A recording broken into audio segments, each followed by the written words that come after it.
Está, amados, abrindo a palavra de Deus, livro de Isaías, livro que nós temos aí meditado na nossa série, Isaías capítulo 36.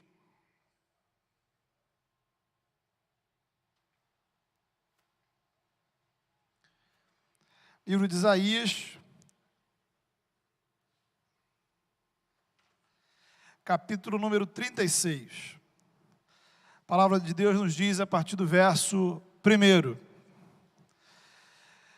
No ano 14º do rei Ezequias, subiu Senaqueribe, rei da Síria, contra todas as cidades fortificadas e as tomou. O rei da Síria enviou Rabsaque de Laques a Jerusalém, ao rei Ezequias, com um grande exército. Parou ele na extremidade do aqueduto do açude superior, junto ao caminho do campo do lavadeiro. Então saíram a encontrar-se com ele, Eliaquim, filho de Ilquias, o mordomo, Sebna, o escrivão, e Joá, filho de Asaf, o cronista. Rabsaque lhes disse: dizei a Ezequias, assim diz o sumo rei, o rei da Síria: que confiança é essa em que te estribas? Bem posso dizer-te que teu conselho e poder para a guerra não passam de vãs palavras. Em quem, pois, agora confiais, para que te rebeles contra mim? Confiais no Egito, esse bordão de cana esmagada, o qual, se alguém nele apoiar-se, lhe entrará pela mão e a traspassará? Assim é Faraó, rei do Egito, para com todos os que nele confiam. Mas se me dizes: confiamos no Senhor nosso Deus, não é esse aquele cujos altos e altares Ezequias removeu e disse a Judá e a Jerusalém: perante este Deus, este altar adorareis? Ora, empenha-te com meu Senhor, rei da Síria, e dar-te-ei 2.000 cavalos, se, de tua parte, achares cavaleiros para os montar. Como, pois, se não podes afugentar um só capitão dos menores dos servos do meu Senhor, confiais no Egito por causa dos carros e cavaleiros? Acaso subi eu agora sem o Senhor contra esta terra para destruir? Pois o Senhor mesmo me disse: sobe contra a terra e destrói-a. Então disseram Eliaquim, Sebna e Joá, Rabsaque: pedimos-te que fales em aramaico aos teus servos, porque o entendemos, e não nos fales em judaico, aos ouvidos do povo que está sobre os muros. Mas Rabsaque lhes respondeu: mandou-me acaso meu Senhor para dizer-te estas palavras a ti somente e a teu Senhor, e não antes aos homens que estão assentados sobre os muros, para que comam convosco o seu próprio excremento e bebam sua própria urina?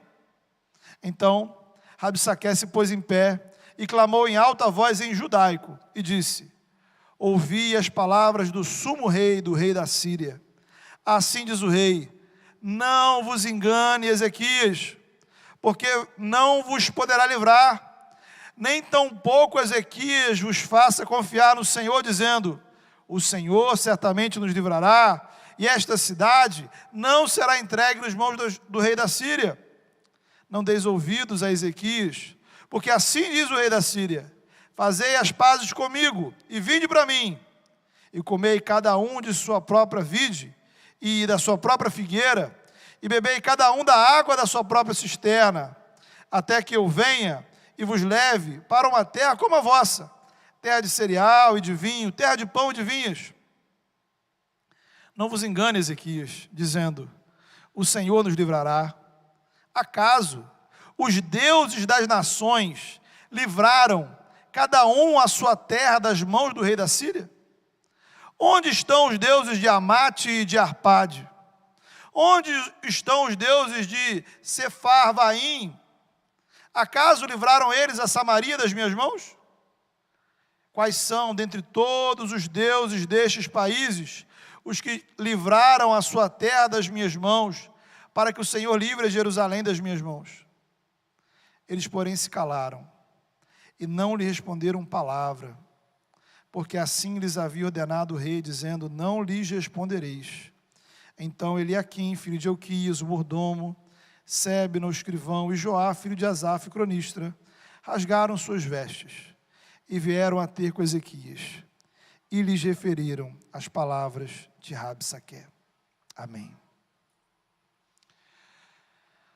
Queridos, o texto que lemos conta uma história que, de tão importante, ela foi registrada na Bíblia 2 vezes. Esse capítulo que a gente leu aqui, Isaías 36, você também vai encontrar a mesma história lá no capítulo 18 do 2º livro dos Reis. E não é difícil a gente entender o que está rolando aqui. O rei da Síria, o grande Senaqueribe, estava dominando tudo. Todas as nações ao redor estavam sendo dominadas por ele. Faltava o pequeno reino de Judá, com a sua capital Jerusalém, na época governada por Ezequias. Só para você ter uma ideia assim, da diferença entre a Síria e o reino de Judá, é como se os Estados Unidos quisessem invadir o Rio de Janeiro. Apenas o estado do Rio de Janeiro. E o reino de Judá ainda era menor do que o estado do Rio de Janeiro. Então, chegam aqui na Baía de Guanabara 3 comandantes, lá do exército americano, e começa um discurso aí do texto. A pergunta central é a seguinte: por que, afinal de contas, vocês não se rendem? Vocês estão esperando o quê? Estão confiando em quem? Note que, mais ou menos 8 anos antes, esse mesmo exército invadiu o Israel do Norte, o reino do Norte, com a capital Samaria, que tinha uma população e um território assim, umas 4 vezes maiores do que o reino de Judá. A Síria foi lá e acabou com tudo. A Síria simplesmente destruiu para sempre, o reino do norte de Israel. Aquele reino deixou de existir. Então os assírios não eram assim, sabe? Não estavam de brincadeira. Então, o povo de Judá estava diante dessa ameaça. O risco era grande, absurdo. E os assírios meio que, vamos dizer assim, vamos dar uma chance. Vamos dar uma chance. Rendam-se, sabe? A intenção dos representantes da Síria era convencer os líderes e a população de Judá de que resistência era inútil. Qualquer resistência seria inútil. Afinal, bastava olhar o que eles já tinham feito às outras nações. Versículo 6, eles perguntam: vocês estão confiando em quem? No Egito? O rei do Egito não passa de um pedaço de cana quebrada. E os assírios realmente depois lutaram com os egípcios e os venceram. E é interessante que, lá pelas tantas, os generais assírios começam a questionar qualquer tipo de confiança, qualquer tipo de esperança que o povo tivesse em Deus. Chama a sua atenção para o versículo 14.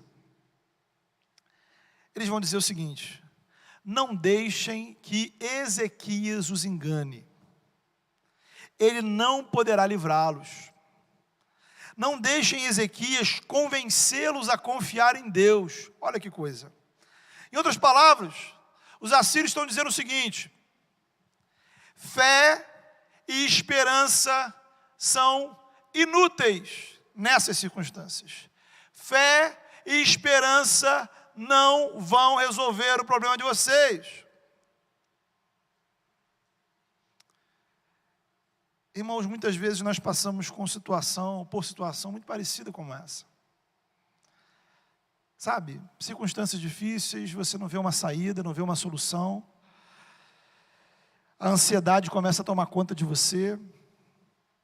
E às vezes essa ansiedade se torna desespero. E aí nessas horas críticas a nossa fé enfrenta um desafio muito específico. A quem damos ouvidos nas horas das crises? Às vezes a crise é sua, às vezes a crise ela está ao seu redor, é a crise do país, é a crise do mundo, da sociedade, é a crise da sua família, do seu trabalho, da sua igreja. Tudo ao seu redor está um caos. e você precisa escolher um caminho, se posicionar, seguir uma direção. Ou, às vezes, pode ser que as coisas não estejam tão complicadas. É uma circunstância da vida, algo comum, corriqueiro. Mas, de qualquer forma, você precisa decidir, escolher, agir. E nessa hora, você é pressionado. E aí a palavra que chega ao seu ouvido é mais ou menos assim: olha, não deixe que a igreja os engane. Não deixem que os pastores enganem você dizendo que há esperança para a sua vida. Não se deixem manipular. A resposta para esse problema aí, ela não está na Bíblia. Igreja nenhuma, cristianismo nenhum vai resolver o seu problema. A sua fé e a sua esperança são desafiadas. A sua fé e a sua esperança são questionadas. Somos assediados a abrir mão da nossa fé e esperança, porque, na opinião dessa galera, fé e esperança não funciona nessas circunstâncias. Veja, os mesmos argumentos usados pelos generais da Assíria são os que muitas pessoas usam hoje em dia. Fatos. Olha o versículo 18 em diante, né?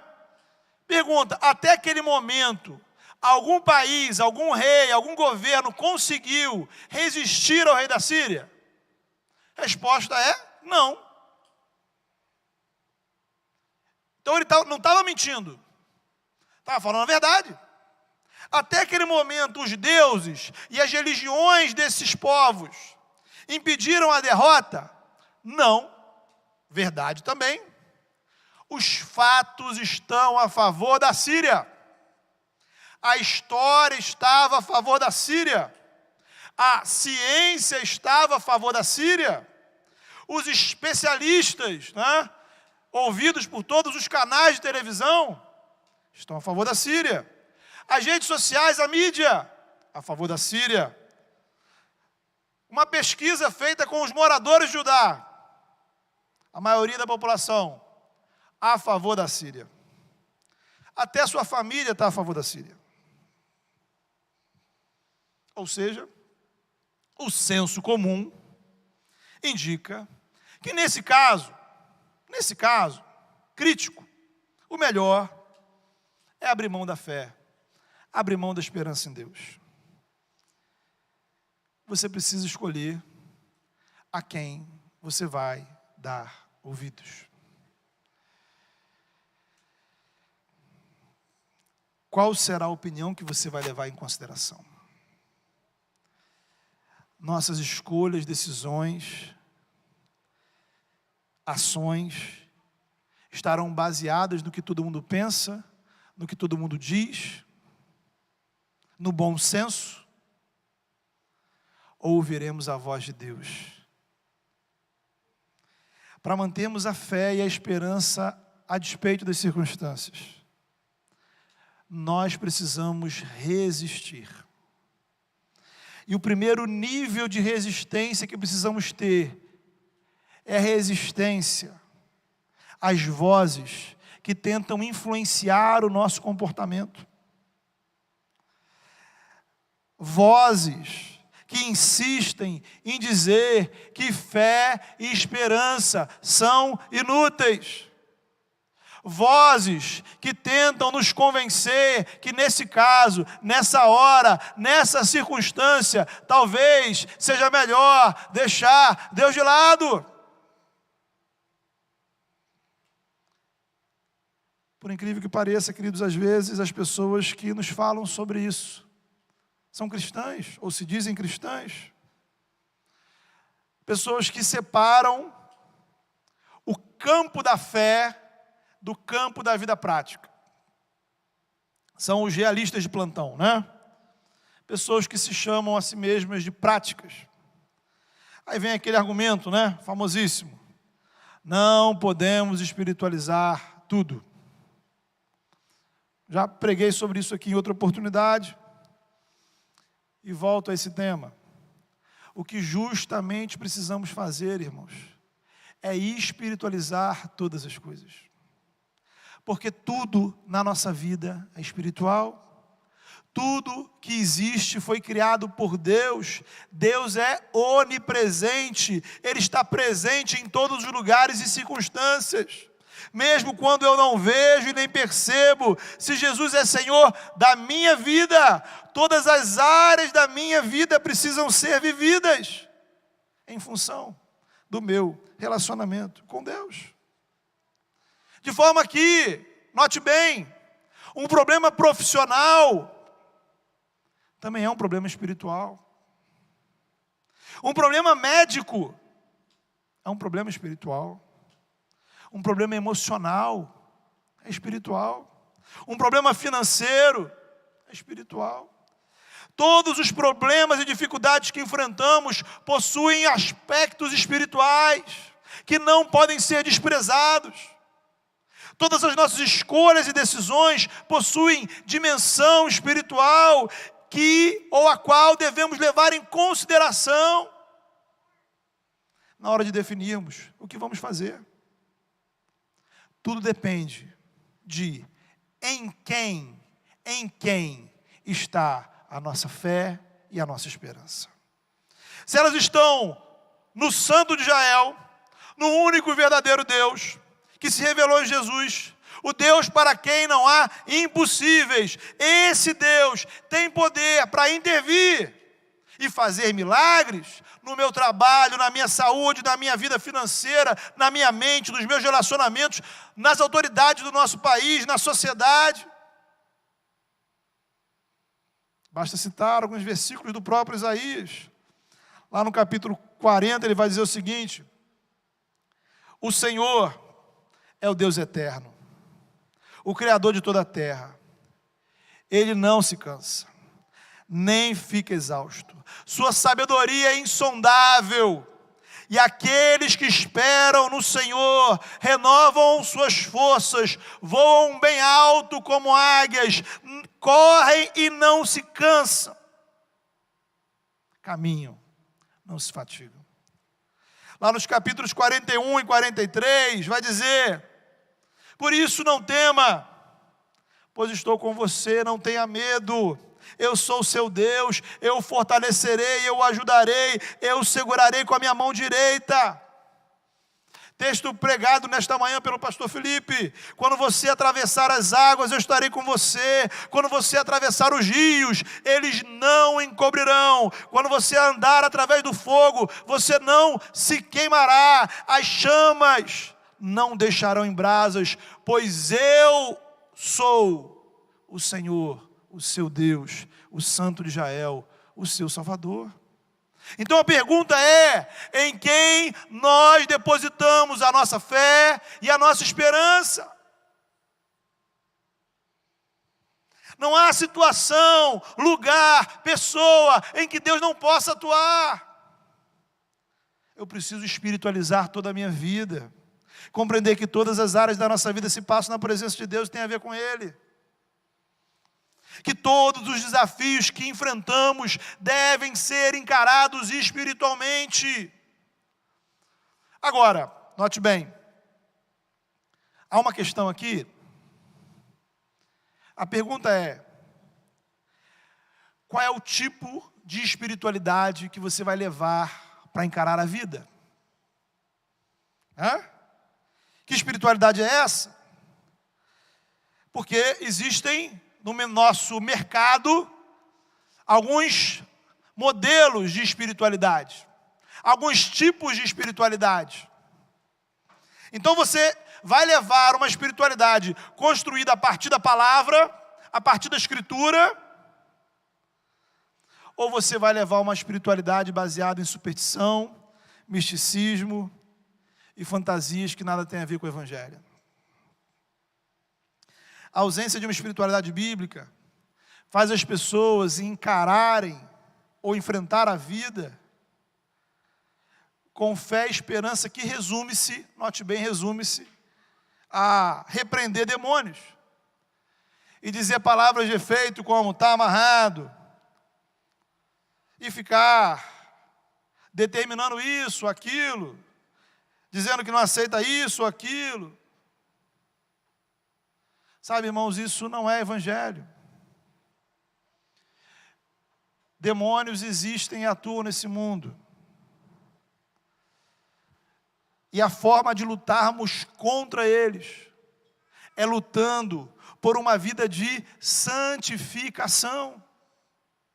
Uma vida comprometida com oração, com vida devocional, disciplinas espirituais, uma vida exposta regularmente à palavra de Deus, uma vida que leve a sério a adoração, o culto, a igreja, o reino de Deus, uma vida que desenvolve temor do Senhor e que intencionalmente se desvia do mal. Deixa eu dizer uma coisa para você com muito carinho e humildade. Pare com esse negócio de preocupação com o mundo espiritual. As pessoas adoram essa expressão, né? Então, a boa notícia para você é que Jesus já resolveu o mundo espiritual para você. Aleluia, glória a Deus. Eu não preciso me preocupar com o mundo espiritual, eu preciso me preocupar em obedecer a Deus. Eu preciso me preocupar em ser fiel a Jesus.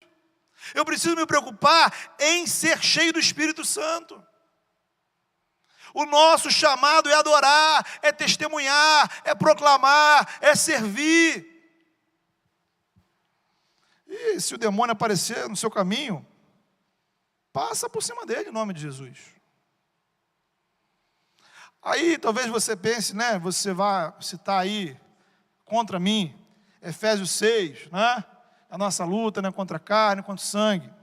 Então, rapidamente, né, sobre Efésios 6. Número 1. Efésios 6 quer nos mostrar, irmãos, que as pessoas não são as nossas inimigas. Nós não lutamos contra pessoas. O ser humano, quem quer que seja, não é nosso adversário. Em segundo lugar, a forma como lutamos é nos revestindo da armadura de Deus, o que é justamente o que nós estamos fazendo. Nós não lutamos saindo por aí caçando demônios, ou repreendendo demônio para cá ou para lá. Nós enfrentamos o mal que há neste mundo, consagrando as nossas vidas, buscando mais o Senhor, crescendo espiritualmente.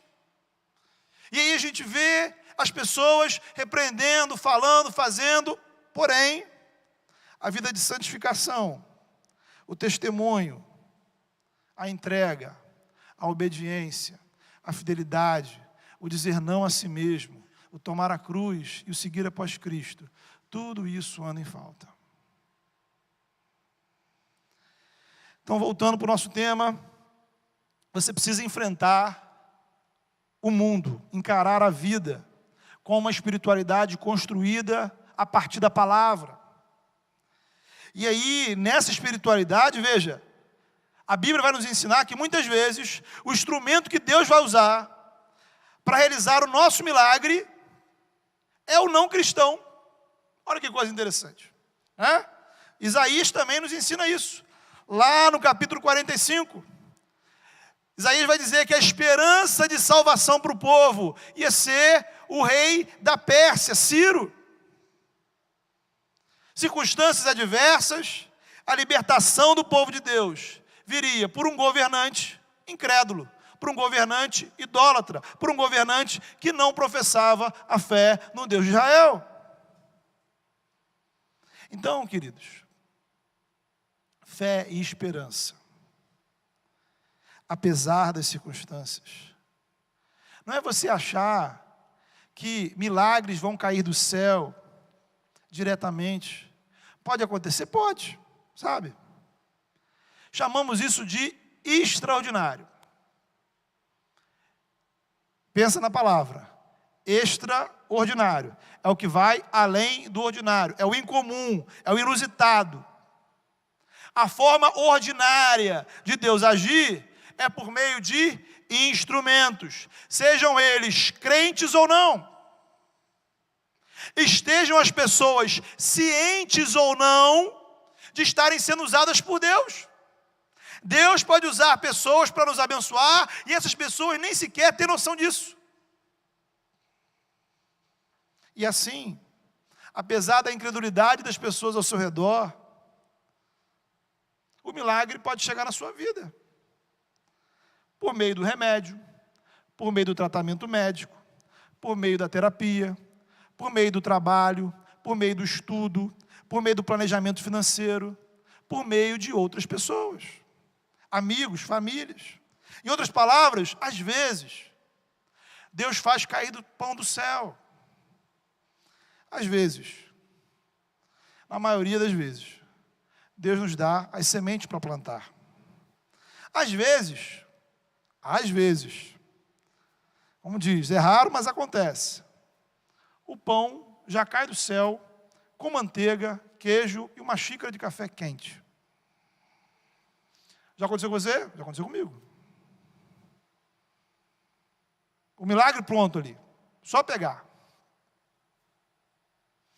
Às vezes, junto com as sementes, Deus vai te dar alguém para te emprestar as ferramentas.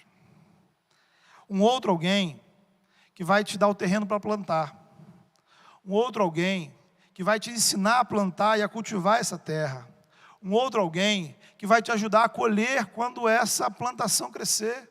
Um outro alguém que vai te ajudar a armazenar essa colheita. E um outro alguém ainda que vai te ajudar a vender essa colheita.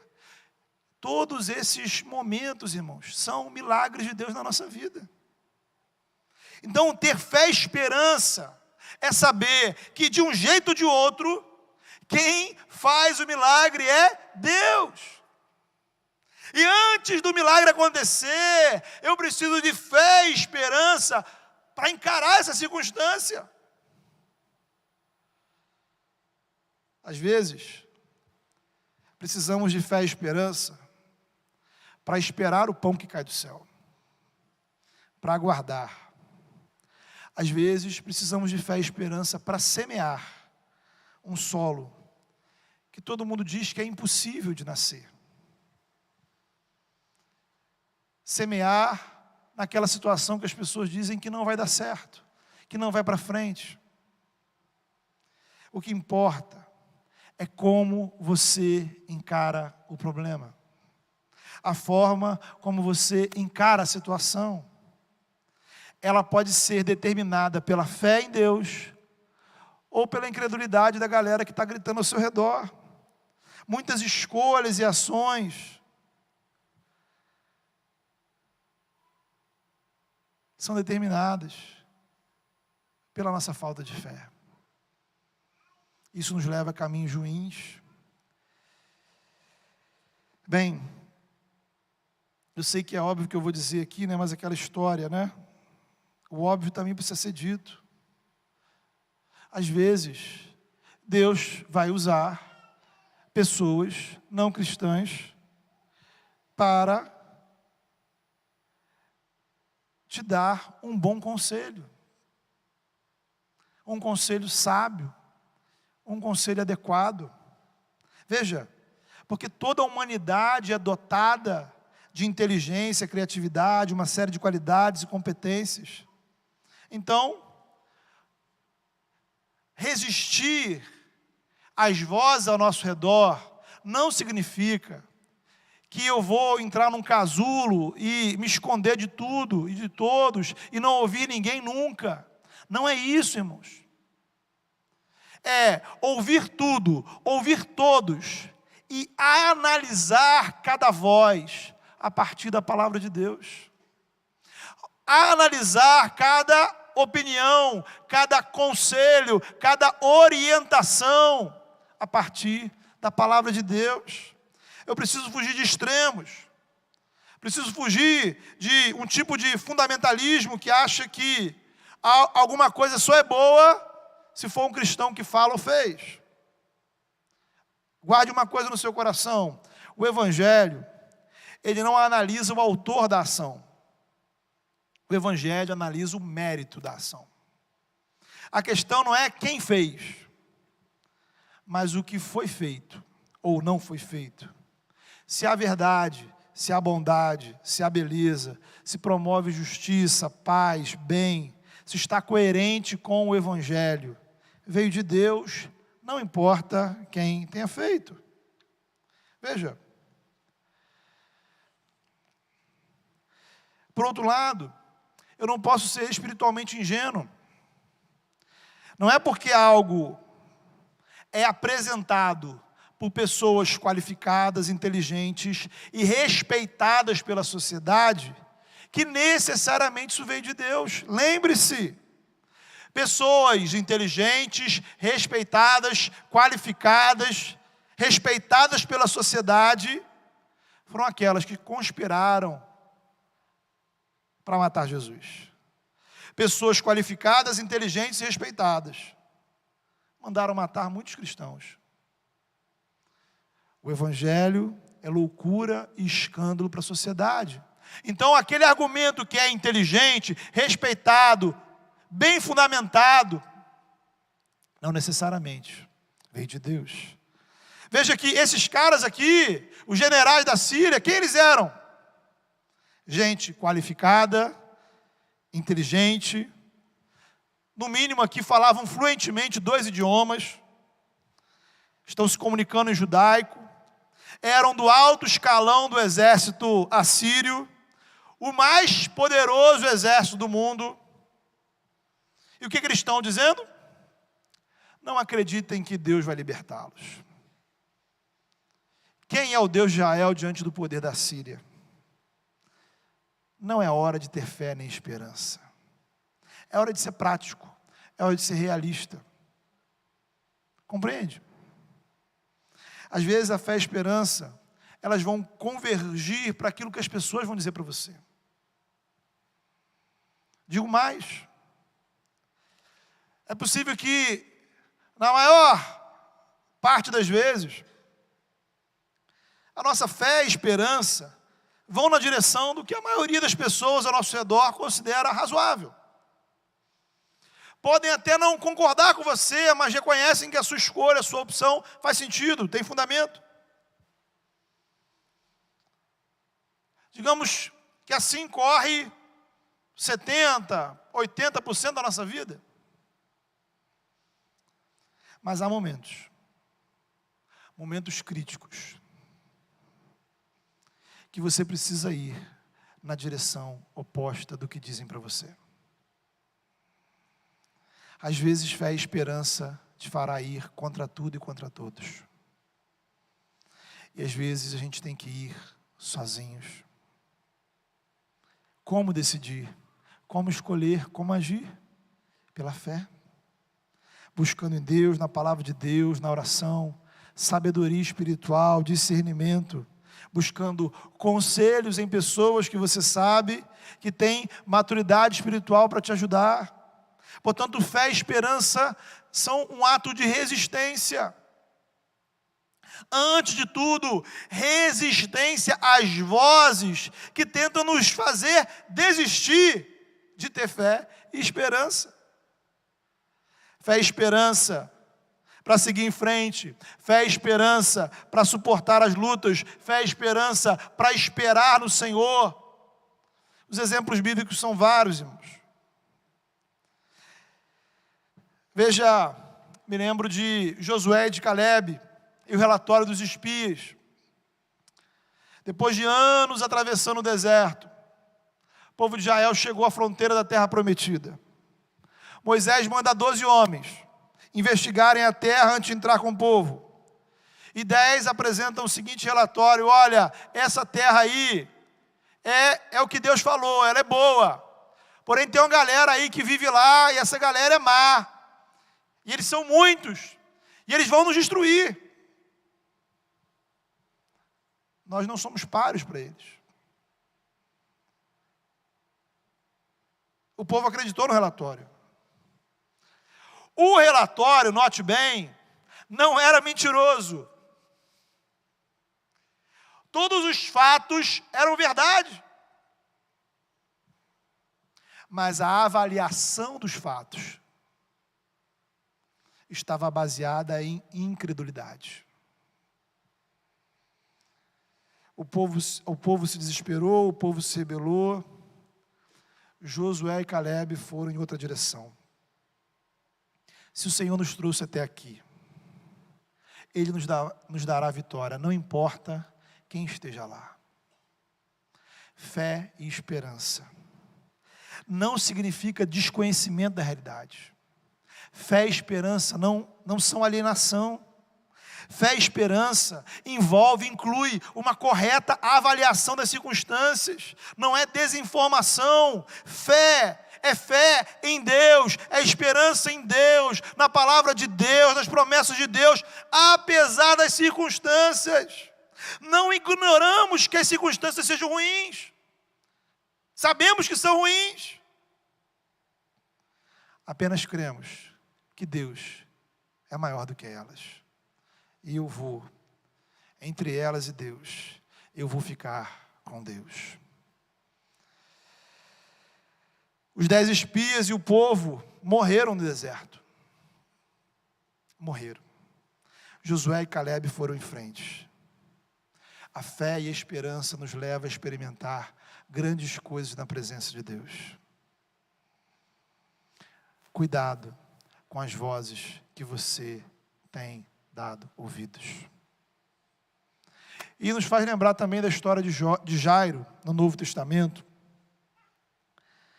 Sua filha tinha 12 anos, estava muito doente, uma doença que ninguém conseguia curar. Ele vai ao encontro de Jesus, e nesse meio tempo Jesus está cercado por uma multidão, e chega uma mulher que tinha uma enfermidade de fluxo de sangue, e ela toca Jesus, e ela é curada, e Jesus para, e a multidão para, e começa ali toda uma conversa, e Jesus começa a falar com aquela mulher, e Jairo está ali desesperado, porque a filha dele está morrendo, e nesse meio tempo chega alguém, lá da casa de Jairo, diz: Jairo,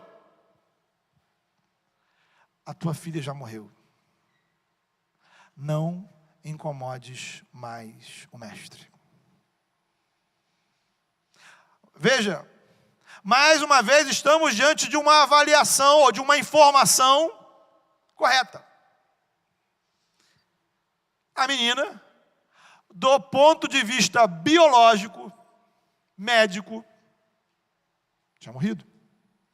Do ponto de vista prático, é hora de tomar as providências para o funeral. Se conformar. E naquele mesmo instante, Jesus olha para Jairo e diz: Jairo, não tenha medo, apenas creia. Irmãos, esta é uma frase poderosa. Não tenha medo.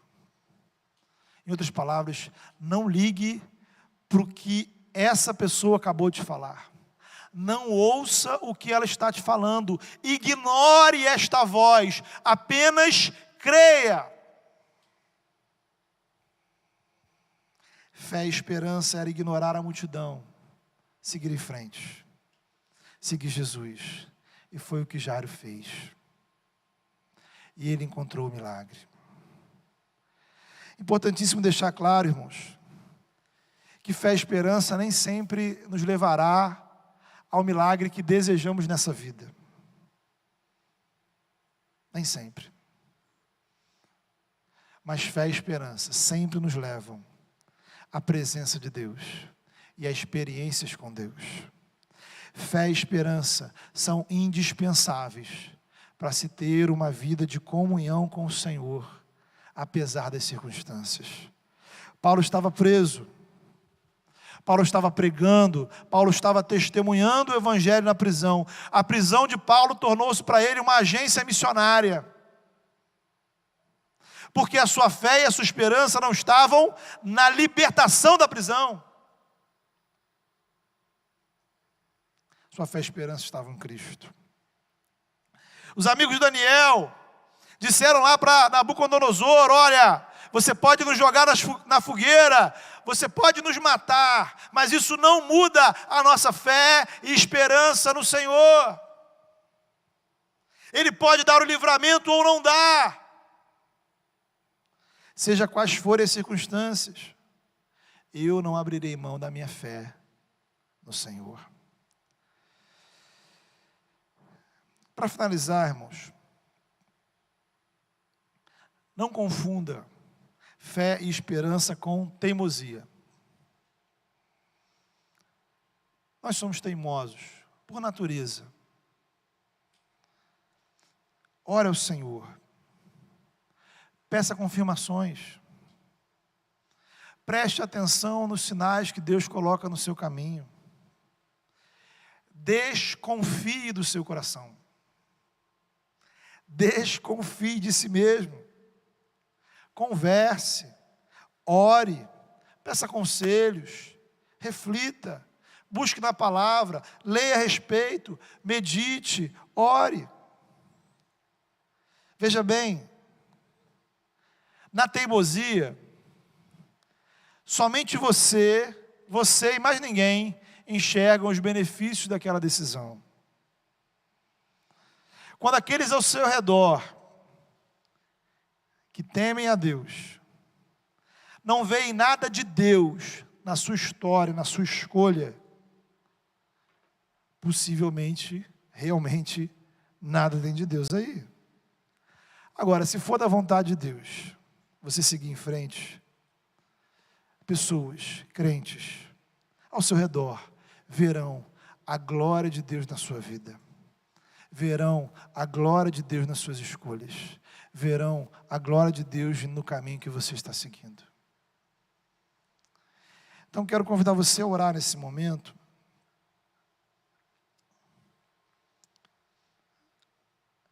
Como nós falamos, a gente, na maioria das vezes, não precisamos fazer essa escolha. Mas talvez hajam áreas na sua vida que o que as pessoas estão dizendo para você fazer, ou que as pessoas estão te aconselhando a fazer, retroceda. Não vá. Não ouça Deus. Ignore Deus. Ignore a vontade de Deus. Ignore o que a igreja diz para você. Ignore o que a Bíblia diz para você. Talvez você mesmo, na sua mente, lute com isso. Talvez você mesmo seja essa voz da sua mente dizendo, poxa, talvez nessa hora aqui, o melhor a fazer é deixar Deus de lado, é deixar a igreja de lado, é deixar Jesus de lado.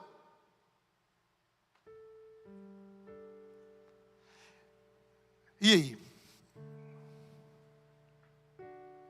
O que fazer?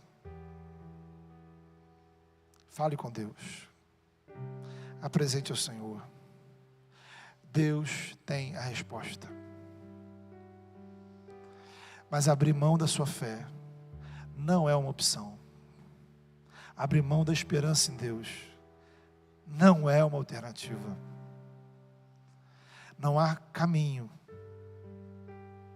Não há caminho para você sem ser na presença de Deus. Fale com o Senhor. Fale com o Senhor.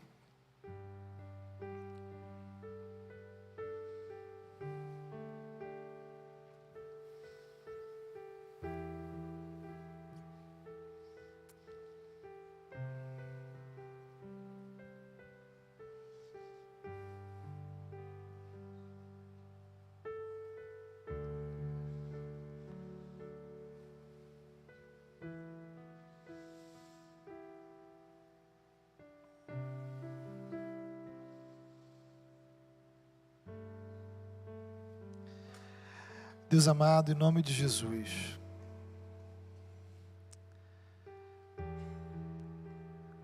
às vezes, ó Pai, é tão difícil discernir a Tua vontade.